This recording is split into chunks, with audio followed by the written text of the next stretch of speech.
नमस्कार भैया। मित्रों, आज हुई तो थोड़ी देरी से है, लेकिन ग्रीवेंस कमेटी की मीटिंग आज रखवाई थी। बीच में कोरोना के कारण से मैं स्वयं भी पीड़ित हो गया उसमें, और इस बार कई महीने के बाद ये मीटिंग आज हुई है। कुल मिला के 10 ग्रीवेंसेस ऑफिशियली आई थी और लगभग 5-6 वहाँ जो मेंबर्स थे उन्होंने भी अपनी ओर से कुछ ग्रीवेंसेस रखी थी।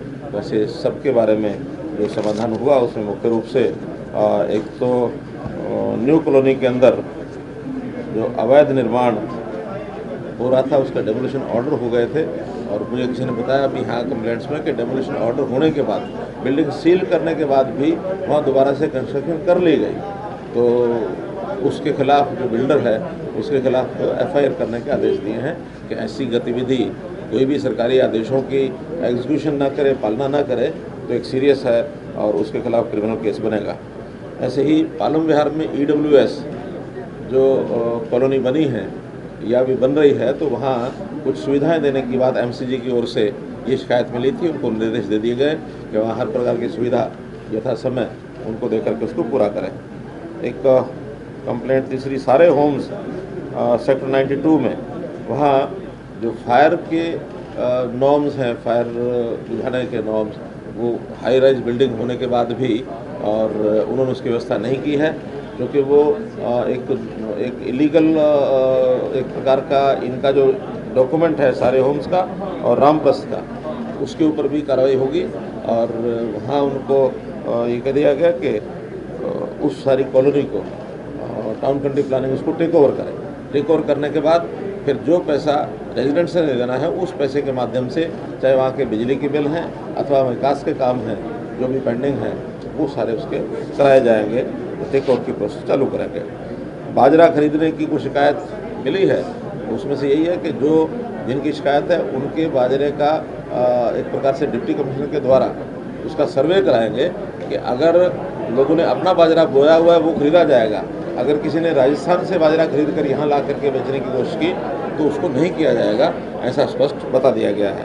इसी प्रकार प्लॉट्स, जो बड़े प्लॉट्स हैं उनका पार्टीशन का, कुछ परिवार जो हैं आगे उनकी 2 परिवार होने के बाद उनके पार्टीशन की जो पॉलिसी है वो अभी विचाराधीन थी। पिछली बार भी शिकायत आई थी, आज फिर आई थी, तो हमने उसकी पॉलिसी बना ली है। नेक्स्ट कैबिनेट मीटिंग में उसको लाकर उसको पारित करेंगे। कोई पार्टीशन करने के बाद कोई भी प्लॉट 100 गज से छोटा ना हो, ये उसकी एक कंडीशन रखी गई है। अर्थात पार्टीशन होने वाला प्लॉट कम से कम 200 मीटर का जरूर होना चाहिए, तभी 2 बनेंगे तो 100 मीटर से नीचे नहीं जाएगा। तो इस पॉलिसी को बहुत जल्दी पारित करके और उसकी इम्प्लीमेंटेशन करा दी जाएगी। न्यू कॉलोनी वाला अकेला ऐसा प्लॉट नहीं है जो सील के बावजूद भी जहाँ काम चल रहा है, बल्कि बड़ा नेक्सस काम कर रहा है। बताया गया ये बताया गया, तो हमने कहा कि ऐसे सब केसेस की कंप्लेंट आते ही उनके खिलाफ कार्रवाई की जाएगी।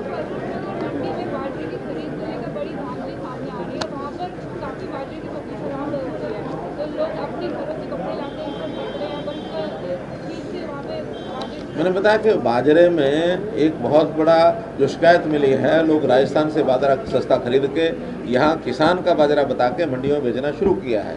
उसके ऊपर अभी जितना खरीदा गया है उसका भी हम लोग सर्वे कराएंगे, और जो नहीं खरीदा जा रहा है डिप्टी कमिश्नर के माध्यम से उनका सर्वे करा करके, यदि किसान ने अपने खेत में बाजरा बोया हुआ हरियाणा में और वो काट के लाया तो उसका खरीदा जाएगा। अगर वो प्रूव नहीं होता तो इसका मतलब वो बाहर से खरीद के लाया है, राजस्थान से सस्ता बाजरा 1300 रुपये लगभग, वहाँ 1400 रुपये का रेट है, यहाँ 2150 रुपये का रेट है। तो ये लॉस हरियाणा स्टेट को होता है कि हम महंगा बाजरा जो खरीदते हैं MSP पर, वो हरियाणा के किसान का तो हम खरीदेंगे, ये हमारा दायित्व है, उसको बाद में सस्ते में बेचना पड़ता है।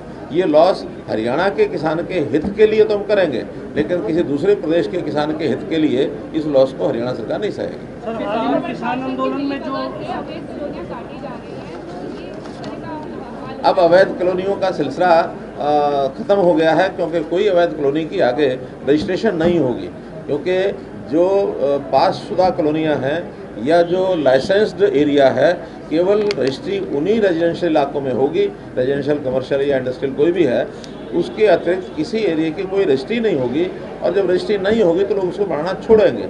पिछली जो हो चुकी हैं उसके लिए समाधान ढूंढने के लिए सरकार गंभीर प्रयत्न कर रही है कि उनका क्या रास्ता निकाला जाए। हाल ही में जो किसान आंदोलन के बाद एक किसानों में रोष उत्पन्न हुआ है हरियाणा सरकार और पुलिस के खिलाफ, क्या मानते हैं, क्या कोई गैप था दोनों के बीच में? पहली बात तो है कि इस सारे में हम अलग अलग प्रदेशों के हिसाब से इसको सोचें। ये आंदोलन पंजाब के किसानों की ओर से खड़ा किया गया है और वो भी किसानों की बजाय वहाँ से कुछ पॉलिटिकल पार्टी का जो स्पॉन्सर्ड है, कुछ संस्थाओं का स्पॉन्सर्ड है, इस प्रकार के किसान वहाँ से आए हैं। हरियाणा के किसान ने उसमें भागीदारी नहीं की है। मैं इसके लिए हरियाणा किसान का भी बहुत धन्यवाद करता हूँ और साथ में हरियाणा की पुलिस का भी मैं उनको भी एक प्रकार से सराहना करता हूँ कि हरियाणा पुलिस ने 2 दिन 3 दिन जब से ये विषय शुरू हुआ है बहुत संयम से काम लिया, कोई फोर्स का उपयोग नहीं किया, केवल उनको रोकने के लिए, क्योंकि इतनी बड़ी संख्या में दिल्ली में आकर के मिलने का कोई अर्थ है नहीं। हमने पंजाब के किसानों को अपील की है कि उनके प्रतिनिधि सरकार से बात करें। आखिर कोई बात करने के लिए हज़ारों किसानों की ज़रूरत नहीं होती है, उनमें तो उनके प्रतिनिधि आते हैं, कहीं 5, 11, 15 संख्या में आकर के बात करेंगे। तो इनको आह्वान भी किया है, अपील भी की है और मुझे लगता है रास्ता भी यही है। आखिर अब केंद्र सरकार में भी हमारे केंद्रीय मंत्रियों ने, हमारे होम मिनिस्टर ने, कृषि मंत्री ने, सब ने कहा है कि आप बड़ी संख्या बताइए कितने लोग आएंगे और हम 3 तारीख को बात करेंगे। अब डेट का आगे पीछे करना होगा तो वो करेंगे, अन्यथा बातचीत ही इसका एक माध्यम है और कोई रास्ता नहीं। मैं वही कह रहा हूँ कि इसमें राजनीतिक रोटियां सेकने का जो काम किया जा रहा है वो किसान के नाम पर, ये बहुत ही दुर्भाग्यपूर्ण है और मैं तो इसकी निंदा करता हूँ, ये निंदनीय भी है। सर, अभी कैप्टन अमरिंदर से बात हुई नहीं हुई आपने प्रयास किया? लगातार मैं तो 3 बार कह रहा था, लेकिन हमारे एक्सचेंज के लोगों ने, क्योंकि हमारे कहने पर बार बार वो फ़ोन करते रहे, कम से कम 6-7 बार उनके यहाँ फ़ोन किया, उनके स्टाफ के लोग उठाते रहे। अब कराते हैं 4 बजे कराते हैं, मीटिंग में है, यहाँ है, वहाँ है। यानी बड़ा अजीबोगरीब स्थिति कि एक मुख्यमंत्री दूसरे मुख्यमंत्री को बात कर रहा। आज तक मुझे 6 साल के इतिहास में ऐसा कभी नहीं आया। हमने अपने लोगों से भी करते हैं, विरोधी पक्ष के लोगों से भी करते हैं। इवन इससे पहले मेरे से कोई हमारी बात होती है, जब उन्हें फ़ोन मिला, कोई व्यस्तता होती है तो घंटे आधे घंटे में बातचीत हो जाती है।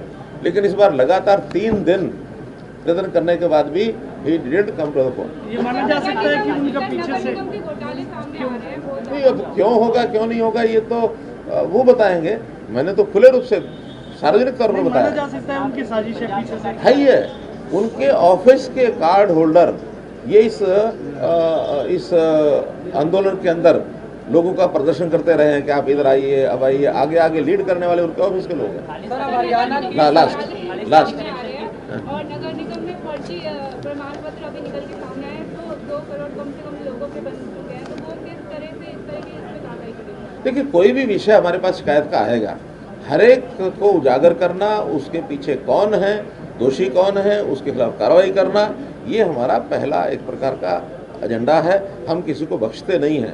हम किसी भी समस्या को कारपेट के नीचे नहीं डालते हैं। जैसे पहले कांग्रेस की सरकारें करती रही, कभी कोई समस्या आई, put that problem under the carpet, उससे दबती नहीं है, समस्या ज़्यादा बढ़ती है। हमारे सामने कोई समस्या इस प्रकार की उजागर करता है, चाहे वो भ्रष्टाचार का विषय है, चाहे कोई अलग से बात है, उस सारे को पर्दाफाश करते हैं और जो दोषी है उसको दंडित करते हैं। धन्यवाद। खालिस्तानी कनेक्शन की बात सर इसमें सामने आ रही है, ऐसा भी कुछ अभी तक कोई इनपुट मिला नहीं? इनपुट ये है कि कुछ इस प्रकार के अनवांटेड एलिमेंट्स ये इस भीड़ के अंदर आए हुए हैं और हमारे पास रिपोर्ट्स जो हैं, अब इसका खुलासा अभी करना ठीक नहीं है, लेकिन जैसे ही कोई पुख्ता प्रमाण मिलेगा आपको बताएंगे।